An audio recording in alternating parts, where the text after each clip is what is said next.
At least a dozen people are dead in a mass shooting in California. We have the chilling details. A White House press conference exchange turned into a break-in protocol. We have the latest. And NASA is one step closer to sending people to outer space. Coming up. Broadcasting live from the University of North Texas, this is NTTV News at Noon. Thanks for joining us on NTTV News at Noon. I'm Tiffany Galshoot. And I'm Wendy Starks. A night in Southern California turned deadly after a gunman entered a bar and opened fire, killing 12 people, including himself. CNN's Paul Versaman has the details. So then our friends got the bar stools and they started slamming it against the window so we could get out. That's how we were able to get out. They broke the window. Shortly before midnight in Thousand Oaks, California, a man armed with a gun entered the Borderline Bar and Grill. The bar was hosting a college country night and was packed with college students. The man fired into the crowd. He just kept firing. I ran out the front door.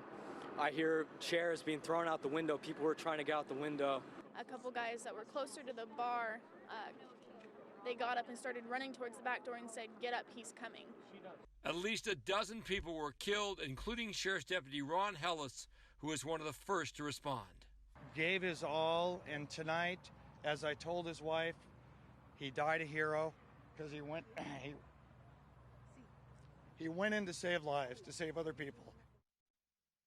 The shooter in the case has been identified as former Marine Ian David Long. Investigators say when the police entered the bar, the suspect turned the gun on himself. So far, there is no known motive behind the shooting.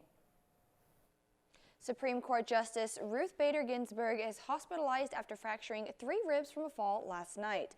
She was admitted to George Washington University Hospital for further observation. According to officials, the justice was in her office at the court when she fell down. Ginsburg has been on the high court since 1993. Tiffany, it's looking pretty gloomy outside. I wonder if it's going to rain. You know, it was sprinkling a little bit when I was coming in this morning, but let's check in with our weather anchor, Andrew Tate, to see what we can expect. Hey guys, if we take a look outside at our current temperatures right now, we see we're sitting at 56 degrees, feeling more like 51 with a breeze at 12 miles per hour coming in, and it's partly cloudy. Looking at our temperatures for tonight, we see that we do have a chance for some storms actually, which I'll talk about in our 7-day forecast, but we will be feeling like the high 40s, low 50s, and we do have winds coming in at 9 miles per hour. And then looking at our temperatures for tomorrow, I would advise that you pack the rain jacket or the coat, the whatever you prefer, because it is going to be wet and chilly this weekend over the next couple days. So we'll be sitting at 53 degrees, feeling more like 49, breeze at 9 miles per hour. But like I said, good chance for rain I'll get to in the 7-day forecast. Back to you guys at the desk.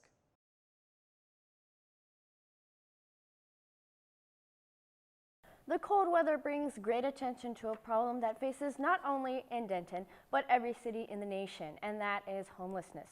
About 500 homeless people reside in Denton, and they are without heat and a safe place. But the city of Denton are combating the problem and have set a plan that would provide shelter to those without heat. 2 of the shelters are set up overnight stays. They are the Monsieur King Outreach Center and the Salvation Army on McKinney. There are 9 warming stations that open up when the weather falls below 32 degrees. There are also several other locations that act as emergency shelters across Denton. For more information about these locations, you can go to www.tinyurl.com/DentonHelps. So Wendy, we had a pretty strong cold front come in earlier this week. I see the sun is out, so maybe warmer weather on the horizon? I'm all in for fall weather, but I wouldn't mind a little warmth here and there. Absolutely. Let's check in with our weather anchor, Andrew Tate.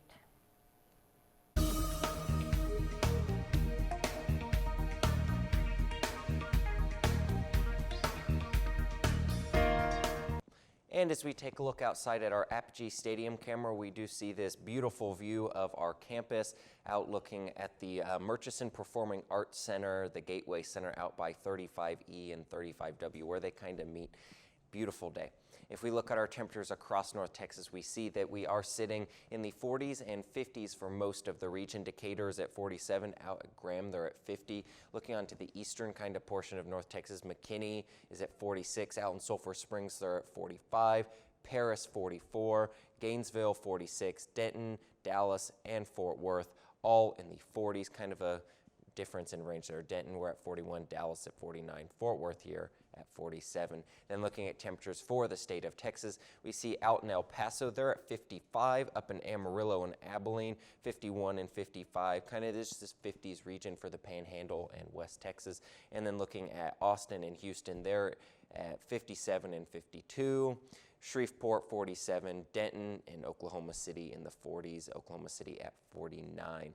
And then looking at our 7-day forecast, we do have a slight warm up as we move on into the weekend. Getting close to 70 degrees on Friday and Saturday. But tonight, I want to talk about real quick, like I mentioned in the first look weather, it is game night, Apogee Stadium after dark. Everybody turn out, you know, we want a big crowd there tonight. Last home game of the season as we take on FAU. Kick is at 8:32 p.m. But moving into later in the week, we do see that there is a chance for rain on Sunday at 60%, and then some slight chances for rain moving on into early next week.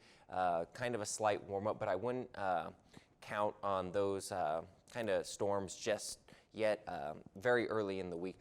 But if you are planning on traveling for Thanksgiving, stay weather aware. If you are driving where it does usually ice on the roads, you know, pack extra stuff in the car like blankets and snacks in case you do have car trouble. You don't want to get stuck on the side of the road and be without any food and warmth while you're waiting on some help to get to you. That's all I have for full weather. Back to you guys at the desk.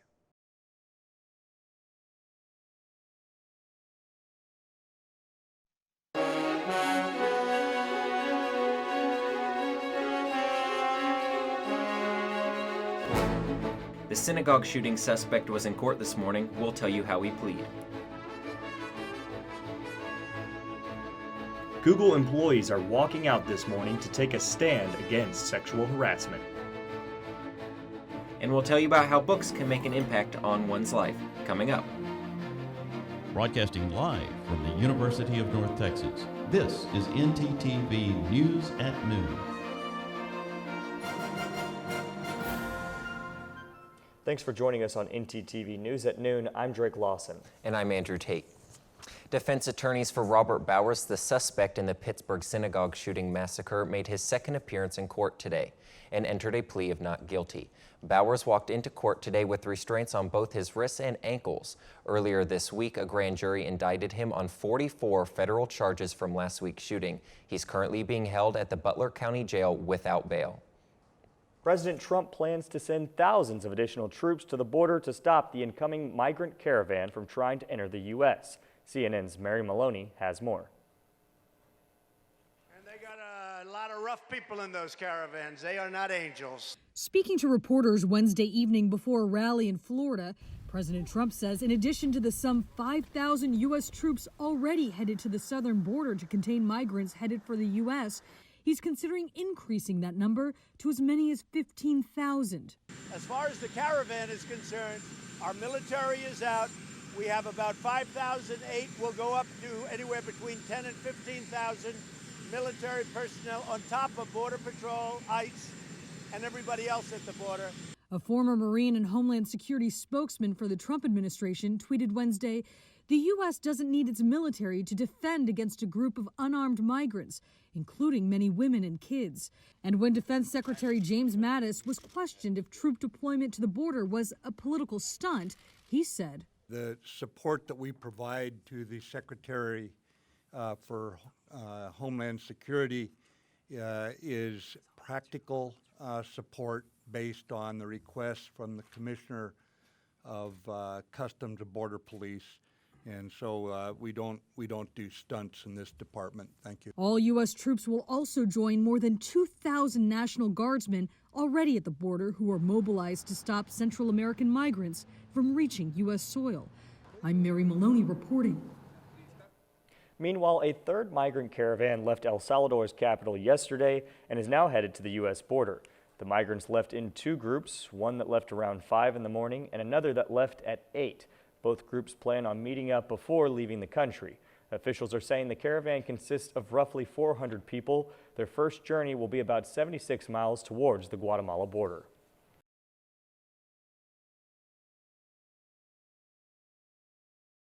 Have you ever wondered what's the best way to win a truck?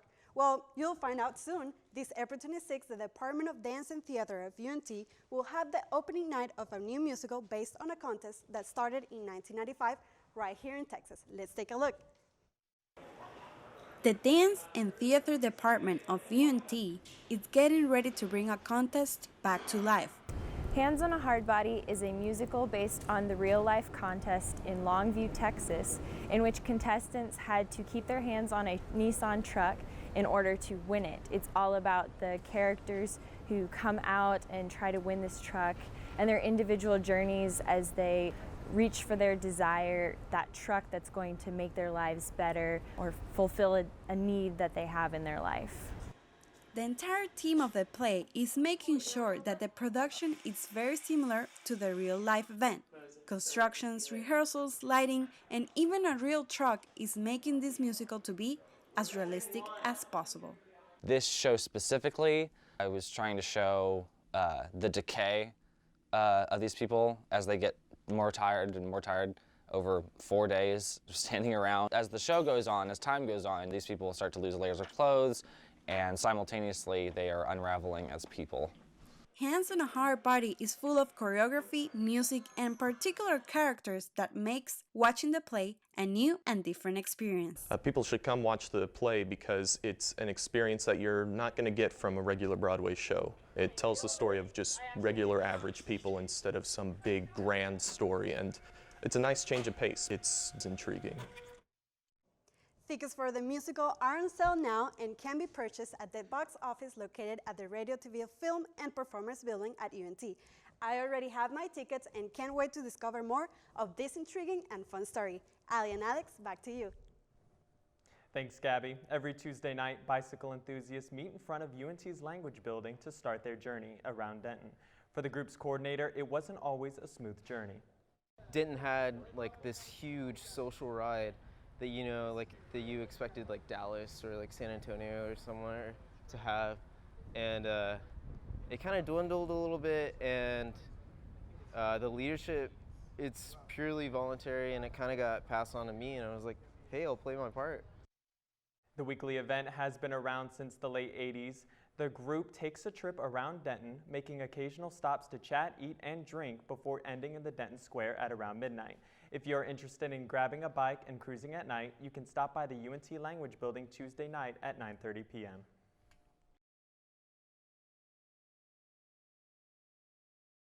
Thanks, Joe. Facebook's founder and CEO Mark Zuckerberg was back on Capitol Hill. He testified before a House committee regarding how Facebook mishandled the data of tens of millions of users. Karen Kafa has more on the story. Facebook CEO Mark Zuckerberg was under fire on Capitol Hill before the House Energy and Commerce Committee. I don't think that's hard for you to say yes to unless I'm missing something. Members grilled Zuckerberg in the wake of the Cambridge Analytica scandal that exposed the data of up to 87 million Facebook users without their knowledge. If a company fails to keep its promises about how personal data are being used, that breach of trust must have consequences. Zuckerberg revealed his own data was exposed. Was your data included in the data sold to the malicious third parties? Yes. Also at issue, Russian manipulation of the social media platform during the 2016 election. For as long as Russia has people who are employed who are trying to perpetrate this kind of interference, it will be hard for us to guarantee that we're going to fully stop everything. The hearing took a political turn on issues regarding censorship. Democrats expressed concern over fake news spread by Russian trolls as well as hate speech, while Republicans called out the CEO for allegedly censoring religious and conservative voices. Including Diamond and Silk, the pro-Trump sisters who gained notoriety during the 2016 campaign. There are types of content like terrorism that I think that we all agree we do not want to have on our service. Let me tell you something right now.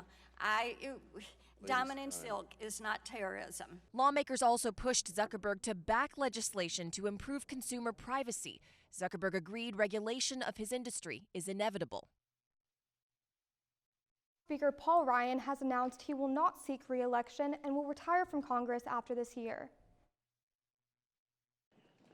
This year will be my last one as a member of the House. The Speaker of the House will step aside. You all know that I did not seek this job. I took it reluctantly, but I have given this job everything that I have. And I have no regrets whatsoever for having accepted this responsibility. Ryan will leave Washington having accomplished one of his primary goals, passing sweeping tax reform. Like a true leader, Paul stepped up to the plate.